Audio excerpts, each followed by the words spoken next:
Good evening, Marine News Media TV family. Welcome back to the channel for another news update for November 23, 2023.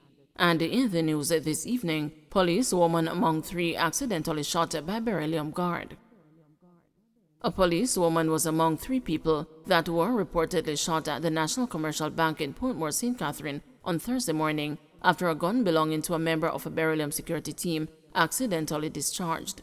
The woman constable, who is assigned to the Hunter Bay Police Station, was conducting business when members of a beryllium security team went to the institution to load the automated banking machines sometime after 10 a.m., the news understands.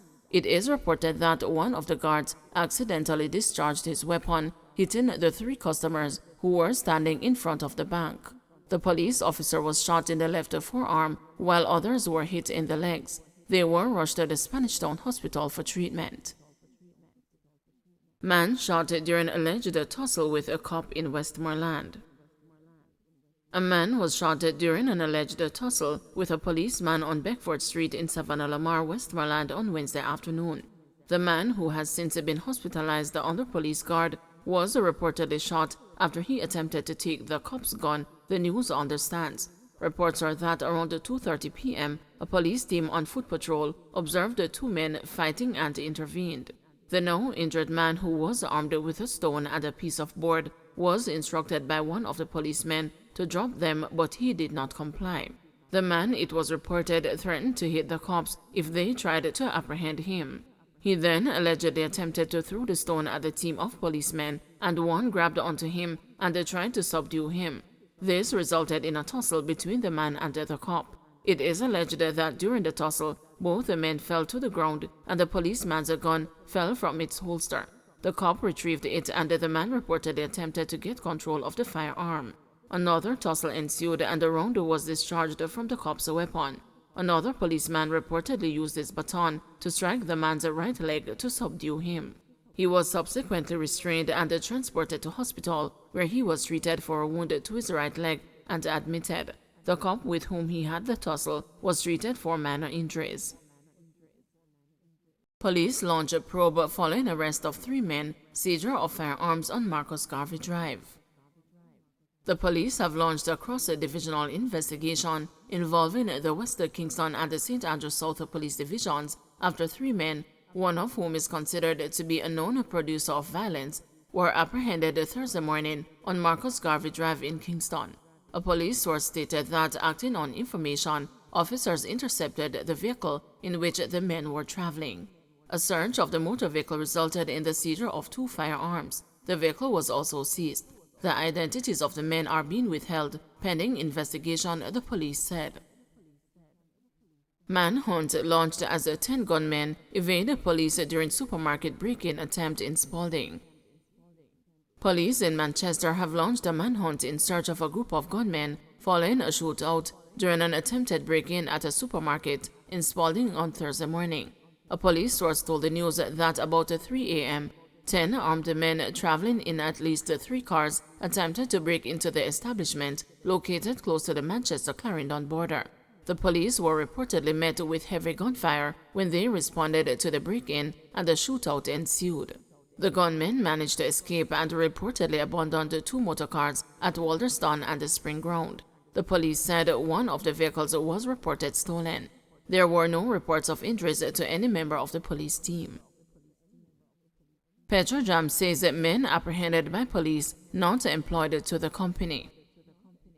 Petrojam Limited, in a statement issued on Thursday, has indicated that the 3 men detained by the police during an operation on Marcus Garvey Drive are in no way associated with the company.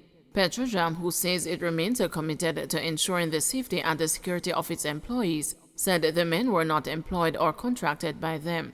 At approximately 6:25 a.m. on Thursday, November 23, 3 armed men were apprehended by the police in the Petrojam car park designated for contractors, which is located outside the security checkpoint. We can confirm that the men detained are not employees of Petrojam, nor are they contracted by Petrojam, a part of the company's statement read. Petrojam also confirmed that firearms were seized from the men at the scene and says they will continue to monitor the situation as the police conducted their investigations. Portland man killed in tree cutting accident. A man died Wednesday while cutting trees for lumber in a section of Millbank, Portland, after being hit by a falling tree. Superintendent Lloyd Darby, head of the Portland Police, says the mishap occurred about 3 p.m. in Comfort Castle. He is cautioning people who carry out this activity to educate themselves on best practices and to be careful. We just want to implore people to be careful. This tree cutting situation is not the first that accidents have occurred and loss of life have occurred from persons cutting trees. So you have to exercise all the care, and really, if you don't have the expertise to know which side of the tree to cut, where it will fall, how you use your ropes and chains to guide it, all precautions must be taken, because this is really another unfortunate loss of life for a productive member of our parish. Driver involved in fatal Westmoreland crash denied bail. Delroy Rodney, the 47-year-old taxi operator implicated in the death of 5 people, was denied bail when he appeared before the Westmoreland Parish Court on Wednesday. Rodney, who is being represented by attorneys Faith Summon and Lambert Johnson, had his bail application denied on the basis that the court needs 3 outstanding documents before a decision can be reached. The documents being requested are the report for the black box of the Toyota Noah, brain of the vehicle, the examiner's report on the Toyota Noah, and the speed limit for the area where the incident took place. The next mentioned date is set for December 6. The prosecutor argued that there are substantial reasons to deny the accused bail. The Crown is submitting that the accused is not a fit candidate for bail. The substantial reason to deny bail is as follows: the seriousness and the nature of the offense, she argued. The prosecutor said that while the seriousness should not be the deciding factor for not granting the accused bail, consideration ought to be given to the offense committed. The prosecutor, in strengthening her case, spoke of the expectations of the defendant's wife and the families of the 5 victims of the crash. The wife of Mr. Rodney was waiting for him to come home. The family of Miss Angela Samuels, Mr. O'Neill Allen, Miss Petrina Wallace, Miss Lavicia Forrester, and Miss Janet Thompson on November 13, 2023, were also waiting for them to return home, but sadly they did not return home and will not return home, the prosecutor stressed. The prosecutor believes it was the recklessness on the accused man's part that caused the accident, and argued that the passengers entrusted Rodney to take them home safely, and that the only care that the accused had was for himself.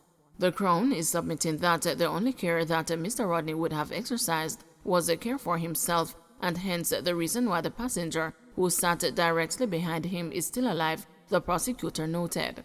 In driving her points home, she added that if the accused were to be granted bail, it is likely that he will abscond the trial.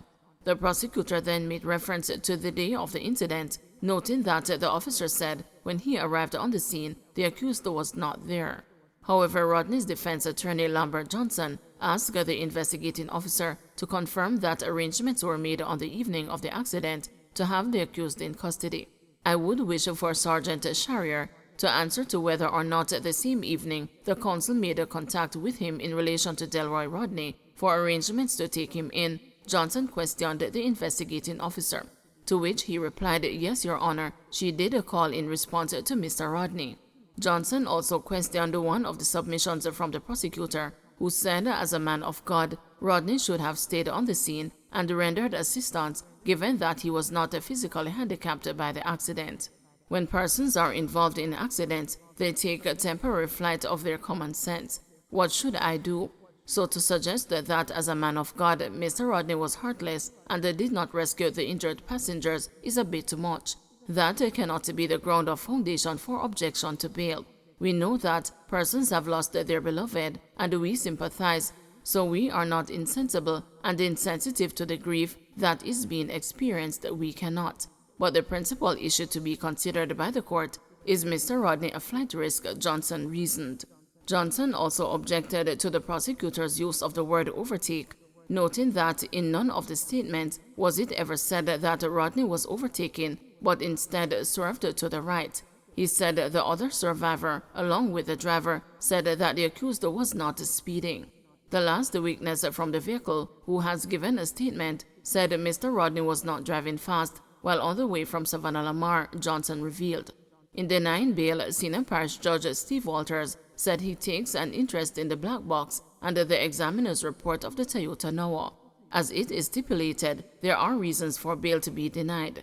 To take into account, I will not await the accident reconstruction report nor the postmortem, but I would like to see the examiner's report for his vehicle and the black box. Let me have those two documents, and let me see if this will help me to strike a balance, Judge Walters said. According to police reports, about 3:30 p.m., the taxi with 7 people on board was traveling towards the White House when the vehicle it was traveling behind slowed down. The cab driver swerved, collided with a truck that was traveling in the opposite direction, and ended up in a tree.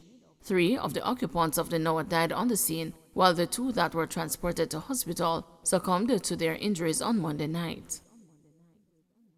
Jailbreaker misses court after getting bail. Senior Parish Judge Lauren Cole Montague questioned why another judge at the Kingston at the St. Andrew Parish Court offered bail to a man who previously escaped custody. How can a man who escaped custody be offered bail? How is that? The judge asked. Judge Cole Montague was left shocked hearing that the accused, Dwight Dryden, has not attended court since picking up his bail offer of $150,000 on July 7.